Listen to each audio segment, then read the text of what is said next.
All right, today we have David Bailey of YBitcoin Magazine. Thanks for joining us, David. How are you doing today? I'm doing well. Thank you for having me on.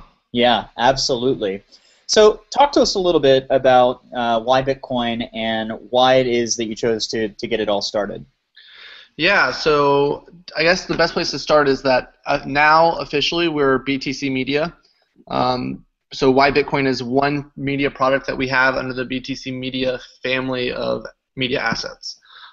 So the genesis of YBitcoin came from going to the first Bitcoin conference in 2013 in San Jose, and realizing not just through that trip, but just at being a Bitcoiner at that time, that anytime you mentioned you were involved in cryptocurrency or Bitcoin, you were asked immediately the same questions over and over again. Oh, what's Bitcoin? And as soon as you answer that, there's a subsequent answer of, oh, why does that have any value? Or how can that not be hacked? Or is it secure? Or how do you even buy it? Or can you sell it? So basically very standard questions that logically kind of follow if you're learning about something for the first time.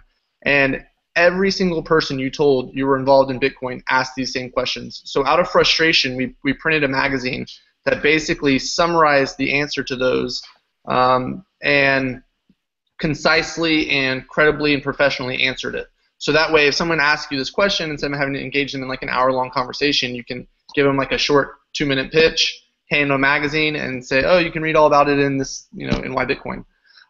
So that was kind of the genesis of putting that together. And initially, we weren't sure if it was going to be sustainable or if there was going to be demand for it. And things really took off after the first issue came out. So we're now on issue number 5. We reached a little over 1 million unique readers last year, or maybe a little bit less than close to 1 million unique readers last year. And we have grown the magazine from the first issue was 52 pages to the last full edition was, I believe, 100 pages. So it's grown pretty substantially. We now have about 100 different companies that advertise with us, which is how we support the printing of the publication. It's a completely free magazine. And we have about another 200 to 300 companies that either subscribe to the magazine so they can hand it away to customers, or provide us content to include in the magazine, or we have some sort of business relationship with. Very cool. I'm a fan of it, and I'm a fan of everything you're doing. I really do dig it.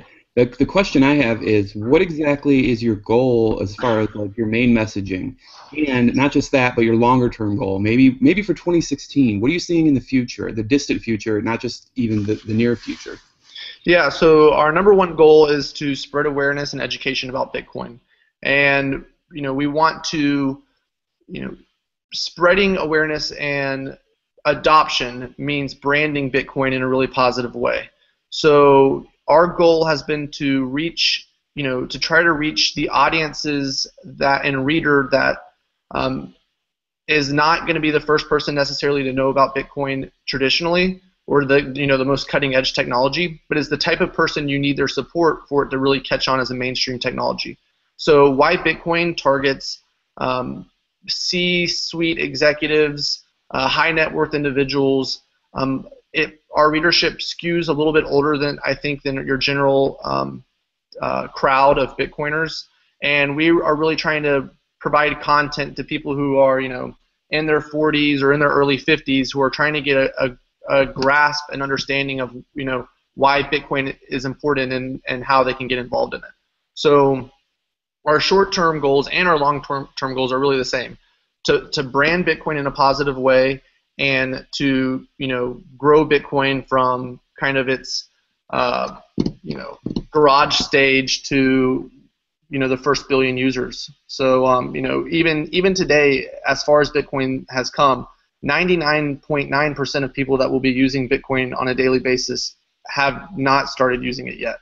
So it's so early. A good analogy I like to give is, basically we see YBitcoin magazines as like our AOL disk, and we're making as many as we can and handing them out to people so that eventually they plug in the AOL disk and they plug into the internet. So that's our goal with YBitcoin.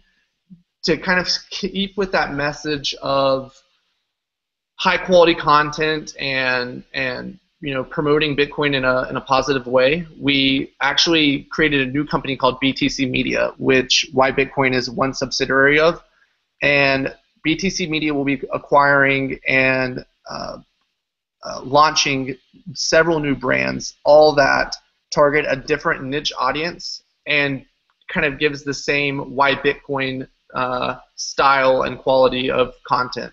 So our first acquisition that was just recently announced was Bitcoin Magazine, which is, as like an early Bitcoiner, that was a magazine I really had a lot of love and respect for. And I remember the first time I saw Bitcoin Magazine, I couldn't believe that Bitcoin was credible enough to have its own publication.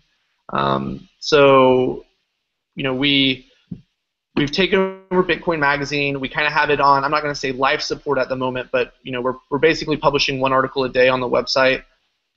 And behind the scenes, we're working really diligently to have a new Bitcoin Magazine website relaunch with a whole new staff of writers and editors.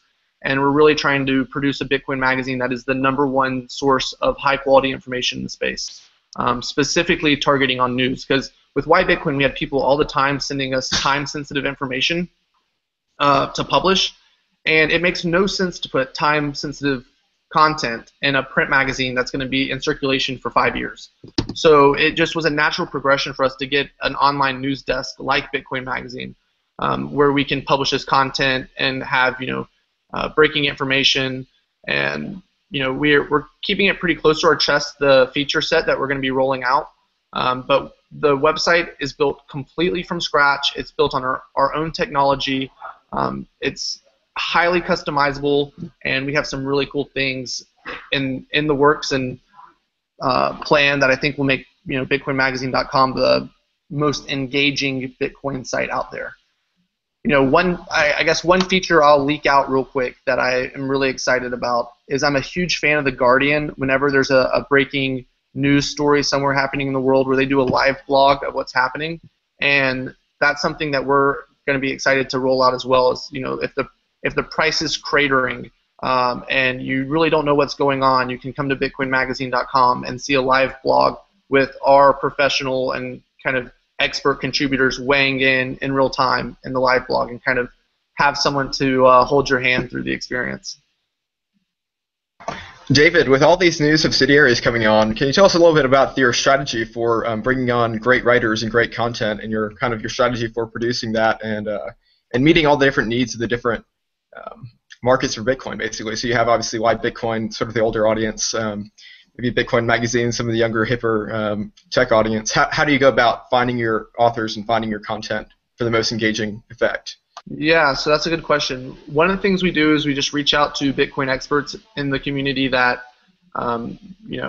we know are going to be a hit. I mean, if you've been in Bitcoin a while, you kind of know the hip names in the space. So for YBitcoin, for example, our writers include Eric Voorhees, Andreas Antonopoulos, Tony Gallippi. We have a ton of them. With Bitcoin Magazine, over the past couple of days, we've had stuff come out from Dave Perry, who's Coding My Sleep, which is I'm pretty sure Dave Perry was the first person in the world to get an ASIC miner as a consumer. And so he was real famous for plugging his butterfly jalapeno back in the day and making 100% return in 6 days, I think is how long it took. And so we basically target people who are well known in the space, who are popular. We're also targeting mainstream writers who write for TechCrunch or Fortune or Time, that already have a following outside of Bitcoin, that can bring some credibility to the table and kind of draw a new audience. And then in terms of, it's a little bit more challenging to find writers who can write technically and write about the more complex parts of Bitcoin and be correct, because honestly, some of that goes over my head, and outside of what I know. So we have a bit of a challenge vetting and ensuring that our more technical pieces are completely accurate, and it's very important to our brand to be seen as credible. So we're doing the best we can to make sure that we don't put anything out there that's, not credible. So, Okay.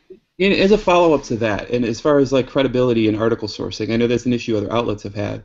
What kind of process do you plan on having for vetting new writers, people that maybe aren't as well known if you're trying to hire someone, but maybe come from a background where they really have the knowledge, but maybe they don't have the experience or the credits yet?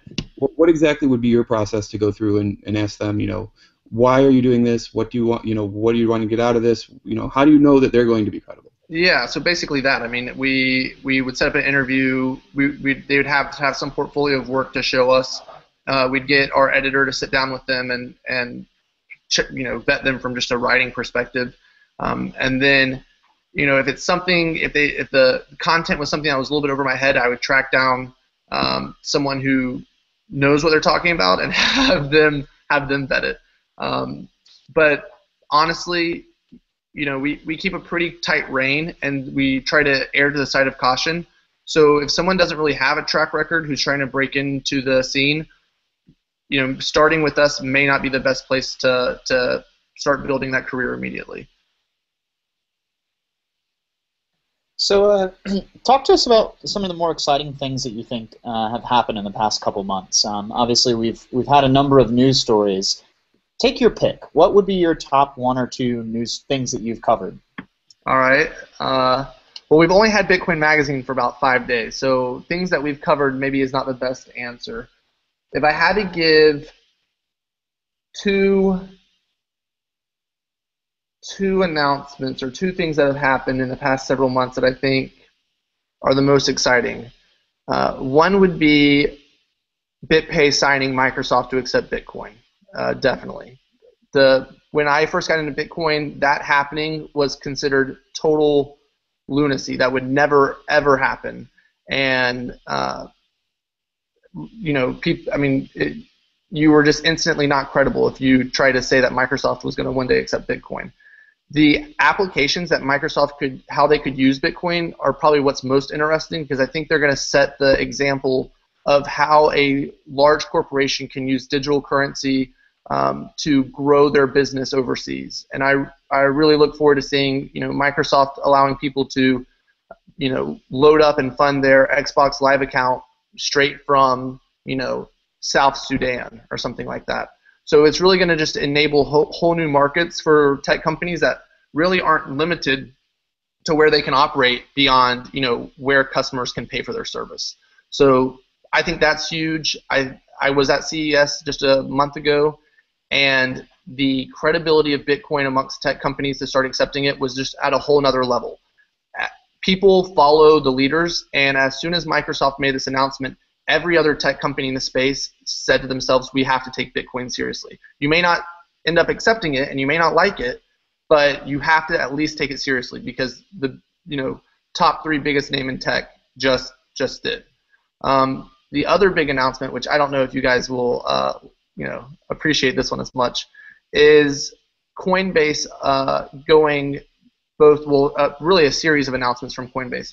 One, that you're allowed to hold USD in your bank account. USD in your Coinbase account. Two, that you can now use Coinbase internationally.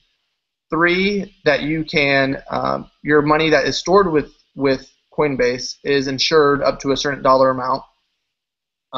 Four, that they are now backed by the New York Stock Exchange, and five, the exchange is that's good news, but I mean there's other high quality exchanges out there. The reason I think those announcements or those series of announcements are very, very significant is because basically, in my opinion, Coinbase has basically bootstrapped themselves to be a global bank now off of Bitcoin, and this is the first time anyone's ever done that. And they can now offer you banking services, because I can now be 100% in cash at Coinbase. I can now use Coinbase for banking services. You can now use banking services from Coinbase that other banks just can't offer you. Moving money quicker, moving money for free or next to free. And something that's particularly exciting is if you look at what countries Coinbase operates in, so countries like Greece, or Poland, or I believe Ukraine is on the list. But there's several countries that Coinbase provides their services where the economy or the financial outlook of that place is not very sure. And so now Coinbase can basically allow someone in Greece to be holding US dollars or be holding euros in their Coinbase account, completely segregated from the political risk of their country, and spend euros just like they would spend euros normally, and have it transferable to any of their friends instantly, but not have to worry about the political risk of if the banks fail, and not have to worry about the fees or charges that come with a lot of these smaller banks in what I would call second world countries. So from that perspective, I think these announcements are huge, because now all of a sudden a standard Greek person can hold euros in an account, have all the different services that a bank would provide at no cost at a fully reserved bank that's insured and backed by the New York Stock Exchange. I mean, that's the first time in history that's ever been possible, ever. And the more and more countries that Coinbase rolls out to, the more and more places that can now say, well, crap, I mean, I can just start operating in US dollars or euros using the Coinbase service and totally bypass my local financial system. Yeah, when you start to look back and you think about what happened in Cyprus when the price got shot up to almost like $100 and came up from around $15, $20 all the way up to $100 because the Cypriot banking crisis. And you wonder, what if these types of systems were in place back then? Like, what if Coinbase had an exchange where you could hold money like that? That would be fantastic. So I guess go ahead. Well, yeah, I mean, I was having this conversation with some of our team here the other day, but the world, like it or not, operates off US dollars right now. And if you travel overseas, US dollars are accepted most places. So, people always say, oh, well, in Greece they can buy Bitcoin and be insulated from their financial system, which is true. But then they have to, you have to convince someone about the merits of Bitcoin. You at Coinbase, now they can say, hold dollars, which you already hold and already use, or hold euros, which you already hold and already use, and Bitcoin's just a mechanism that allows us to move your money very quickly for free and keep, we can basically hold your euros or your dollars in the United States, and if you want to get paid out, we can pay you out in Bitcoin if for some reason we couldn't give you a cash deposit. So it's really kind of just the next level in terms of this is how the world already works, and this is what people already expect. You're not having to pitch them on anything new. Yeah, so as these announcements you kind of talked about, you hit on the things that I'm most excited about. What do you think 2015 is going to hold? I mean, we're almost a month into it, but how do you think things are going to change this year versus the past few years? So venture capitalists are not going to get cold on Bitcoin this year. This is going to be a bigger year for Bitcoin than ever. If you look at basically the funding that these venture capital firms are receiving and where it's coming from, venture capitalists who are active in the Bitcoin space are not like the bottom rung venture capitalists. I was looking at some financial results from different VC portfolios this year, and the top two performing VC funds are the Social Capital Fund that's run by Chamath, I can't pronounce his name correctly, and he owns, I think personally, over 100,000 Bitcoins, and is insanely bullish on Bitcoin, and has been looking for deals everywhere, but I can quote him as saying that in order to receive a venture capital investment from him, you have to be able to demonstrate your company can outperform the future price of Bitcoin, and he said that's very hard to do. The second company that is really active in the Bitcoin scene right now, and the second best performing portfolio out there, is Andreessen Horowitz, and they are making investments left and right. They are even going so far to say that the main focus and priority of their fund going forward for the next couple years will be on blockchain technology. So you basically have the #1 and #2 best performing venture capital funds in the world saying that the #1 thing that they're excited about is Bitcoin. So we're not looking at like the crappy VC firms. We're looking at the best. The crappy VC firms are just going to follow along with whatever the best performing companies or the best performing funds do. So, I think that venture capitalists are really kind of circling the group to determine what companies they can participate in that really have credibility. And if you look at the credible Bitcoin companies out there and compare it to where we were just 1 year ago, we're talking about BitPay, who has customers like Microsoft. You're talking about Coinbase, that has over 2 million users worldwide and growing at a faster trajectory than AOL grew. You have BitGo using multi-sig security. You have Circle. You have Zoppo. You have Bitfury, the world's largest miner. You have BitNet. You have,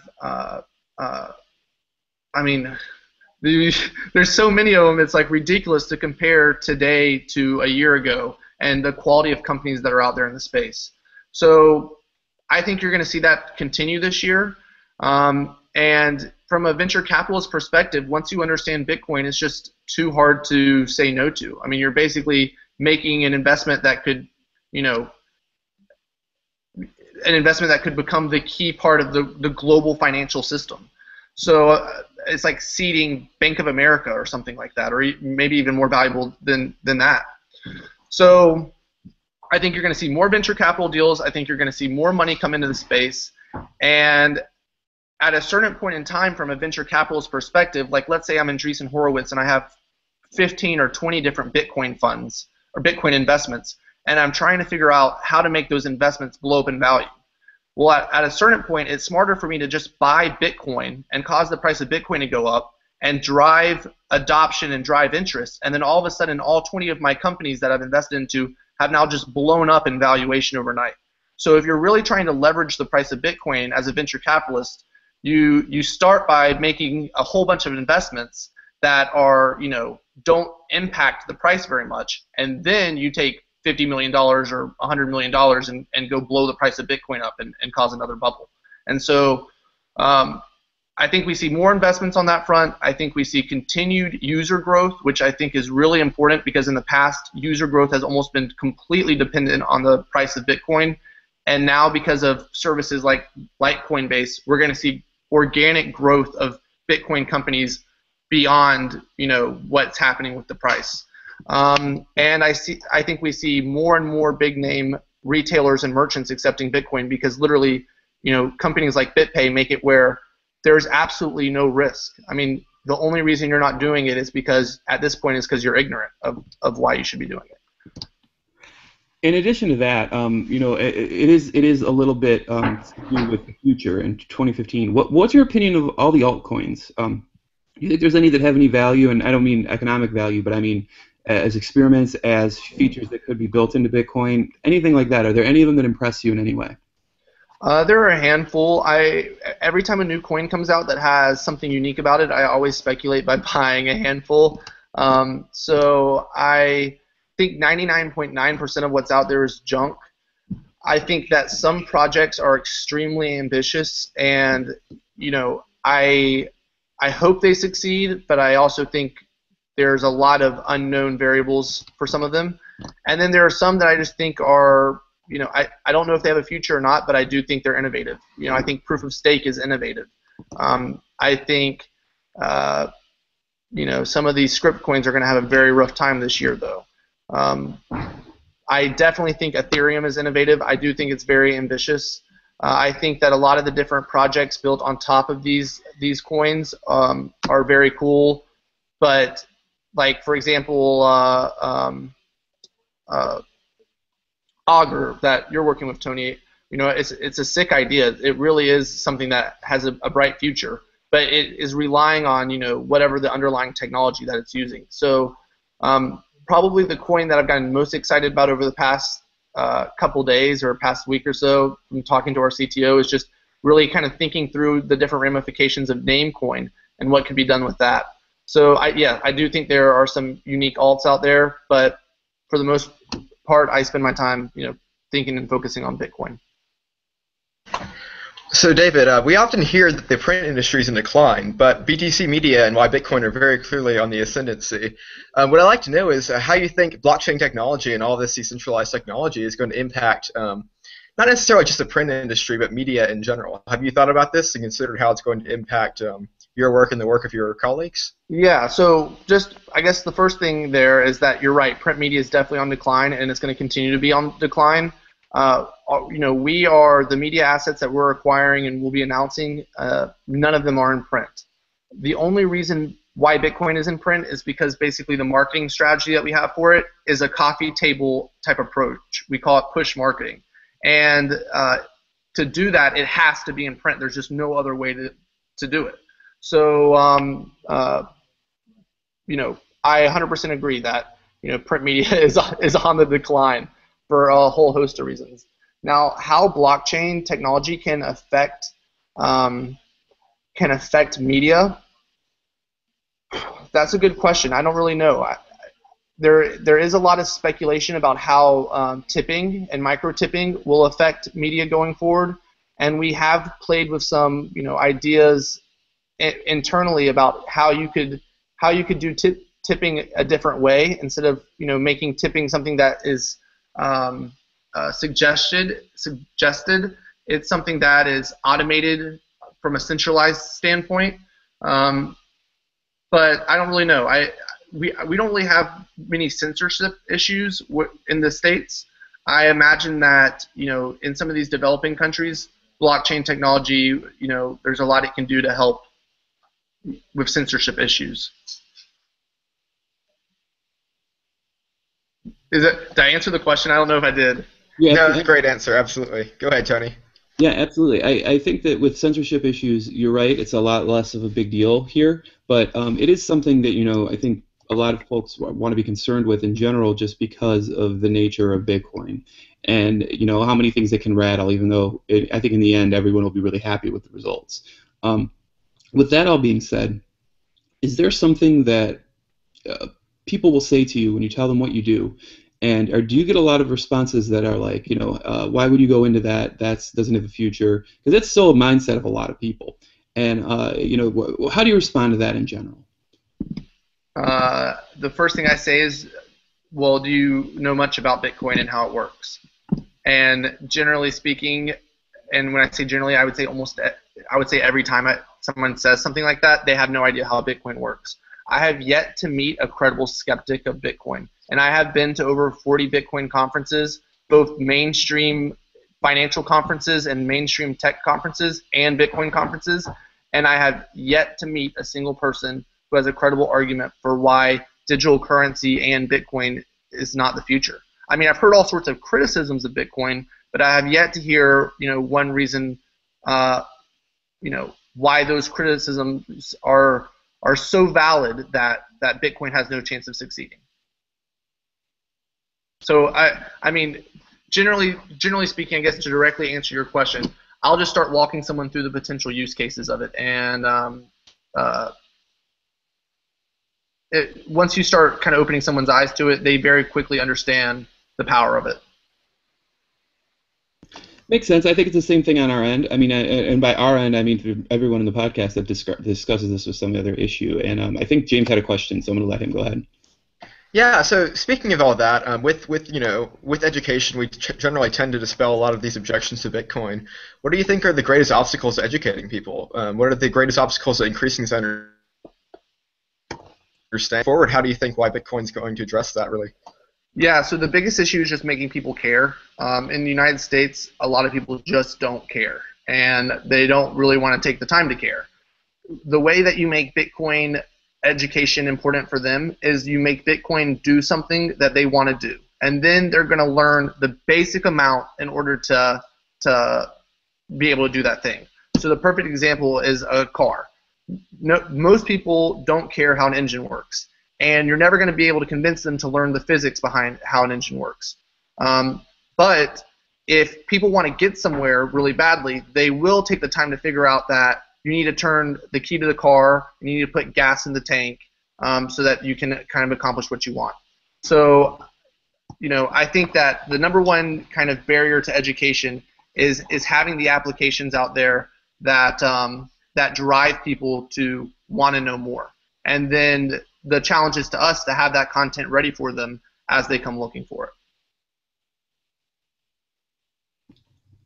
So, with that said, is there anything you'd like to plug? Any projects that you're working on? Any, just anything in general that you really want to get out there to tell the audience, and a Twitter handle, things like that. Yeah. So if you're a college student, I highly recommend you get involved in this space right now. There's a lot of companies that are hiring, and there's a lot of opportunity to find your own innovation and start your own company. And I would recommend searching out the College Cryptocurrency Network, which is just a great network of different college campuses that are just looking for people who are interested and willing to learn and open their mind. And then I would also plug YBitcoin and Bitcoin Magazine. If you're looking for the latest and greatest in news and information, check out Bitcoin Magazine. Awesome. Thanks for your time. We really appreciate you coming on the show and answering these questions. It's been a blast. Well, thank you for having me, and I hope I didn't make an ass out of myself. Never a worry, David. Never a worry. And with that wraps up our interview. Thanks for chatting. Immediately, the same questions over and over again. Oh, what's Bitcoin? And as soon as you answer that, there's a subsequent answer of, oh, why does that have any value? Or, how can that not be hacked? Or, is it secure? Or how do you even buy it, or can you sell it? So basically very standard questions that logically kind of follow if you're learning about something for the first time. And every single person you told you were involved in Bitcoin asked these same questions. So out of frustration, we printed a magazine that basically summarized the answer to those and concisely and credibly and professionally answered it. So that way, if someone asks you this question, instead of having to engage them in like an hour-long conversation, you can give them like a short 2-minute pitch, hand them a magazine, and say, oh, you can read all about it in this, in YBitcoin. So that was kind of the genesis of putting that together. And initial C-suite executives, high net worth individuals, our readership skews a little bit older than your general crowd of Bitcoiners. And we are really trying to provide content to people who are, in their 40s or in their early 50s, who are trying to get a grasp and understanding of, why Bitcoin is important and how they can get involved in it. So our short-term goals and our long-term goals are really the same: to brand Bitcoin in a positive way, and to grow Bitcoin from kind of its